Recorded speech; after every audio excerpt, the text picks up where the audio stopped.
다윗이 노브로 피신하는데 여기서부터 다윗이 이상한 행동을 보입니다. 간간히. 여기서는 거짓말을 합니다. 제사장에게. 지금 사실은 노브로 가서 먹을 것을 구하고 골리앗의 칼을 가져와야 되는데 다윗 신분이면 제사장에게 올 때 혼자 올 리가 없거든요. 그렇죠? 고위 공무원인데 혼자 헐레벌떡 뛰어왔다? 이거는 의심살 만한 행동이기 때문에 지금 그 비밀 공무 수행이고 저기 밖에 우리 부하들이 있으니까 그냥 먹을 것 좀 주시오. 뭐 그래가지고 먹을 것과 골리앗의 칼을 요구합니다. 근데 여기에 사울의 정보원이 있을 줄 몰랐잖아요. 에돔 사람 도액이 거기 있었습니다. 에돔 사람은 이방인입니다. 이방인으로서 이스라엘에서 자기 존재를 유지할 수 있는 것은 권력의 하수인이 되는 것 말고는 없습니다.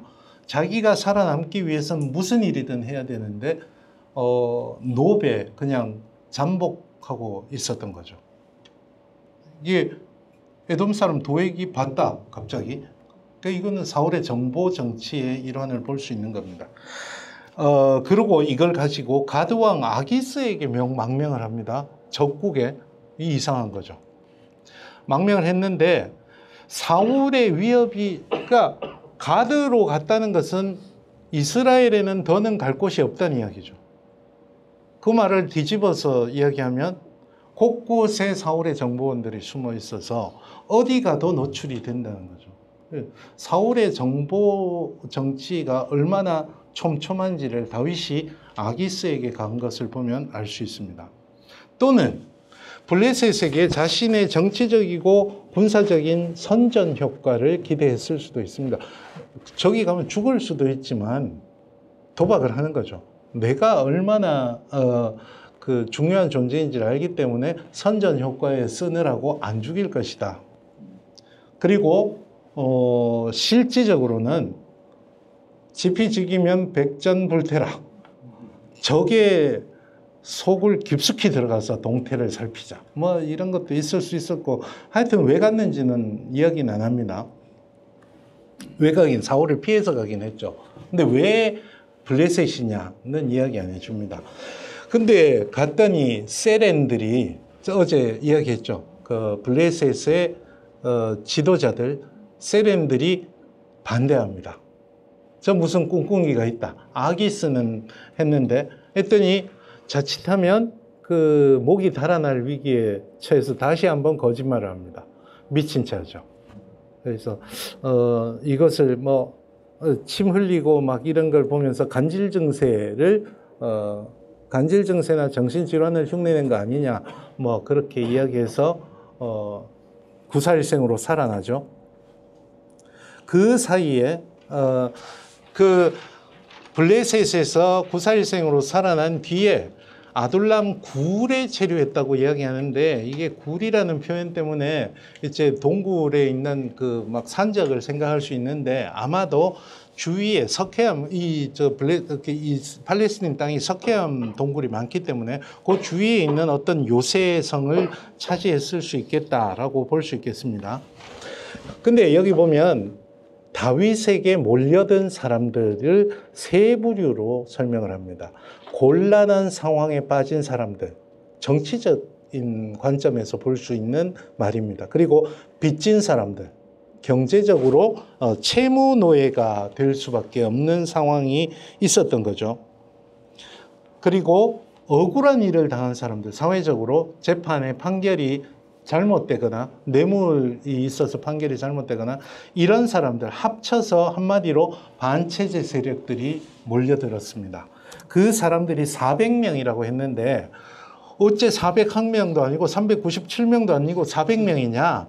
이건 이제 구약 성경의 숫자들은 대부분 상징적인 숫자들이 많습니다. 그래서 400이라는 숫자는 최소 전투 규모를 이야기하는 거고 최소 전투 규모로 이제 반사울 왕정 체제를 구축을 한 거죠.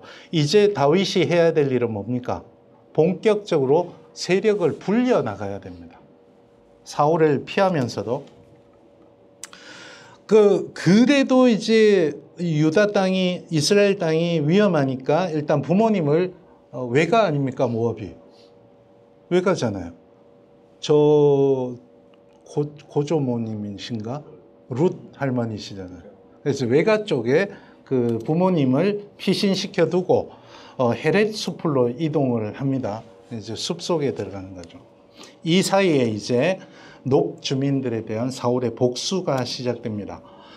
이 사울의 복수 이야기 여러분 지금까지 읽어서 그냥 막 무자비하게 죽인 것으로 기억하시죠? 본문을 자세히 읽어보면 재판을 합니다. 일단 정보원 도액이 보고를 합니다.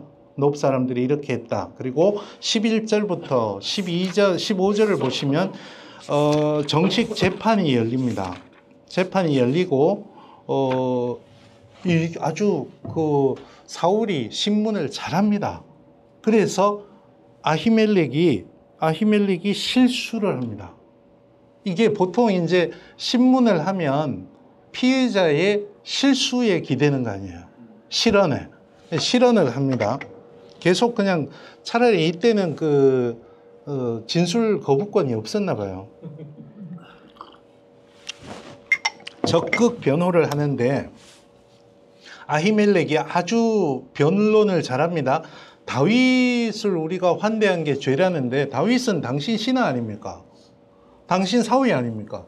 당신 신하고 사위인데 우리가 환대 안 할 이유가 없지 않습니까? 할 말 없죠? 그리고 심지어 당신 경호대장인데 당신 경호대장을 우리가 어떻게 거부합니까? 그리고 왕실에서 그렇게 중요한 사람을 우리가 어떻게 거부합니까? 할 말 없죠? 거기까지 했으면 딱 좋은데 실수를 합니다. 다윗을 위해서 그래서 하나님께 여쭤봤습니다. 이때 이제 말할 수 있는 거죠. 다윗이 항명죄로 지금 수배 중인데 여호와께 여쭤봤다고? 여호와께 여쭤봤다는 것은 이놈이 사무엘에게 기름 부음 받은 것을 너는 인정하는 거다. 역적이다 너도. 이렇게 되죠. 재판이 확 뒤집어졌습니다. 아히멜렉의 이 실언 때문에. 그래서 판결을 내리죠. 사형. 근데 아무도 집행을 안 하네.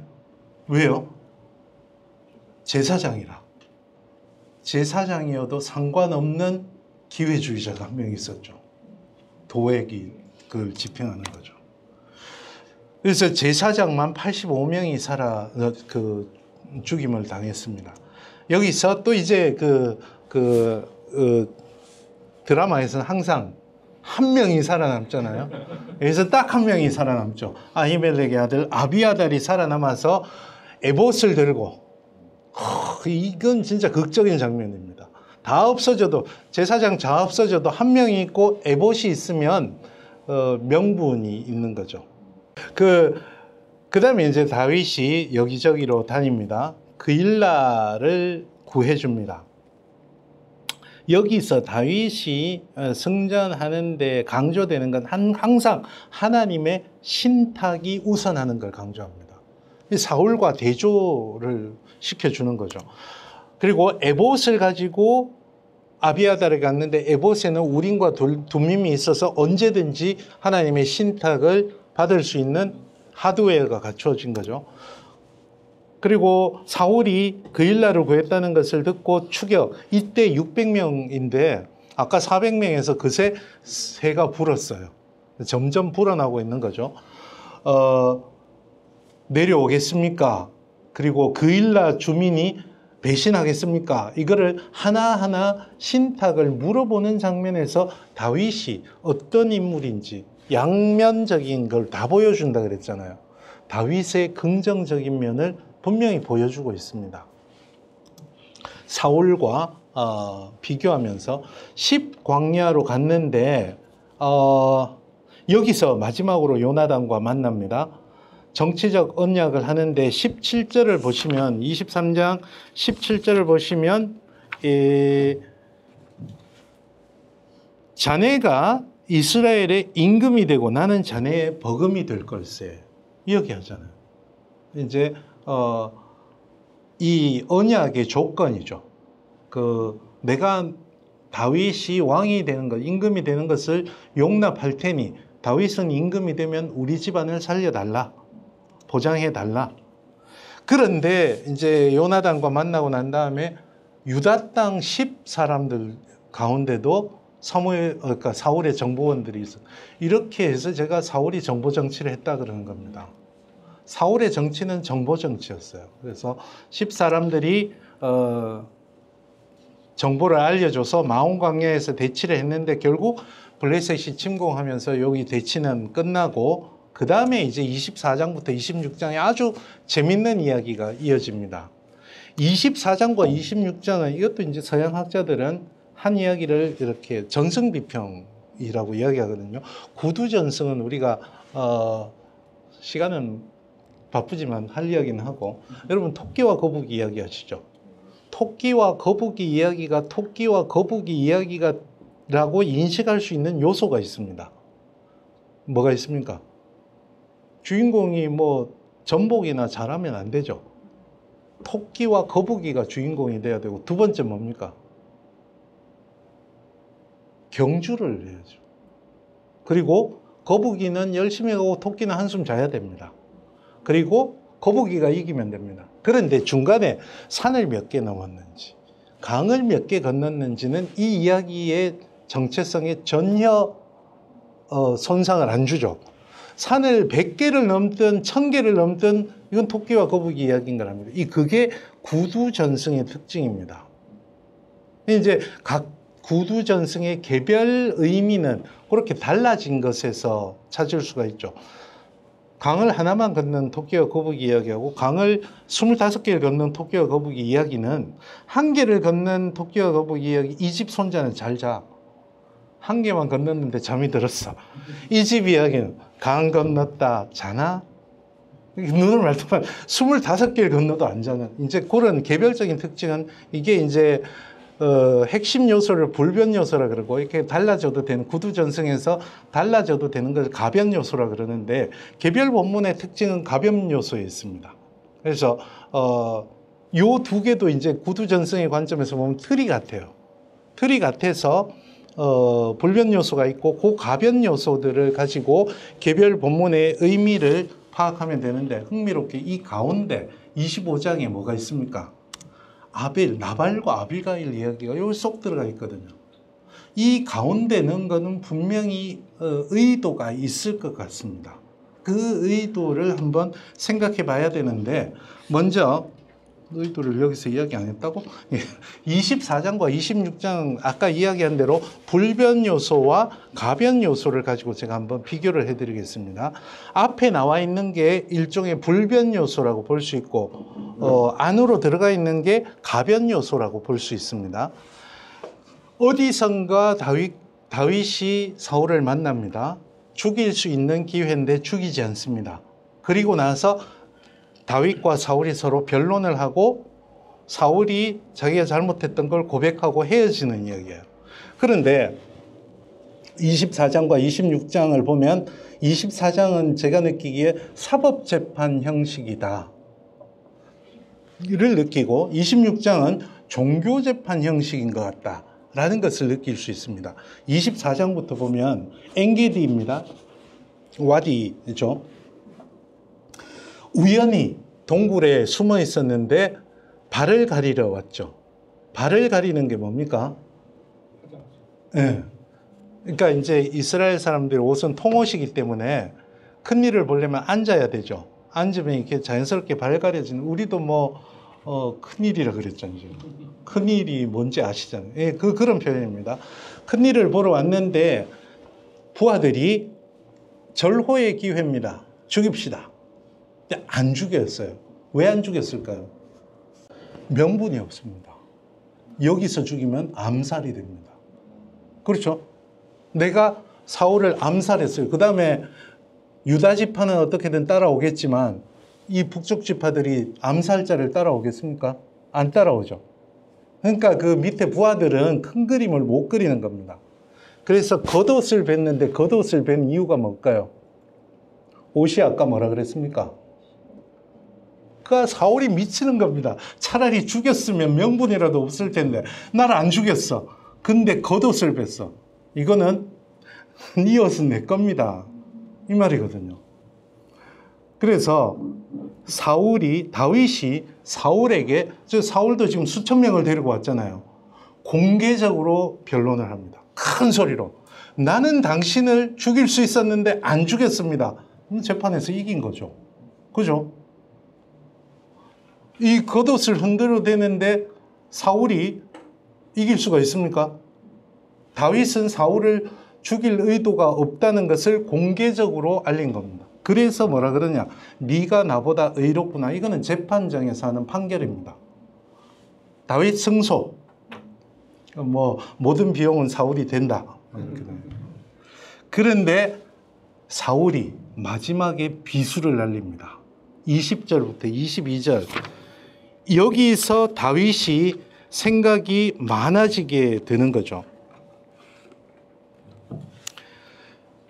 20절을 보시면 이제는 정말 네가 임금이 될 것임을 분명히 알게 되었다. 이스라엘 왕국이 네 손에서 일어날 것이다.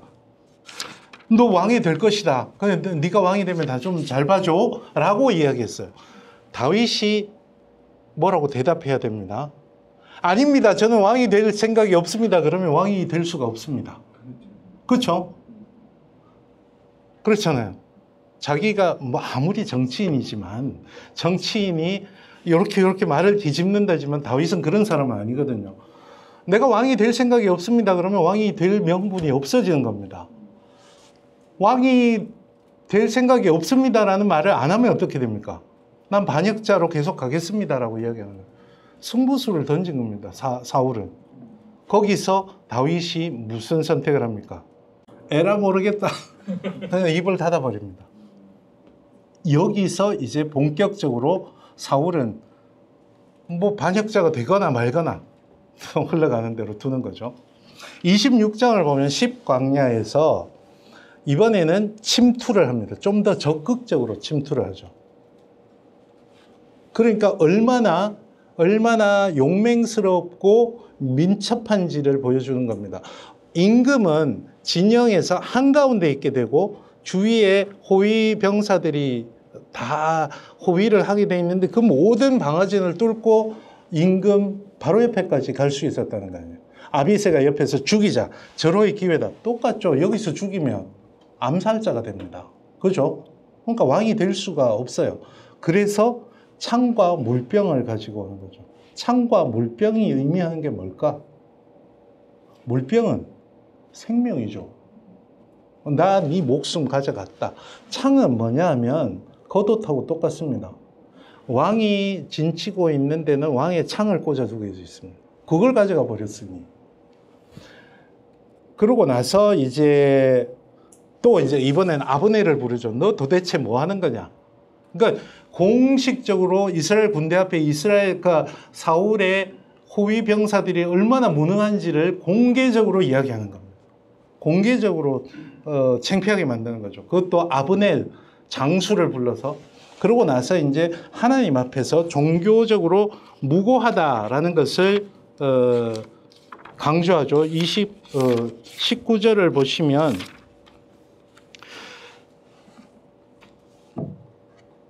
여기 다 이제 여호와께서 살아계심을 두고 맹세합니다. 그런 이야기라든지 여호와께서 저를 향한 임금님의 분노를 부르셨다면 그분께서 제물을 받으시기 바랍니다. 그래서 여기서 말하는 것은 정치적인 내용이 아니라 종교 재판에 호소합니다.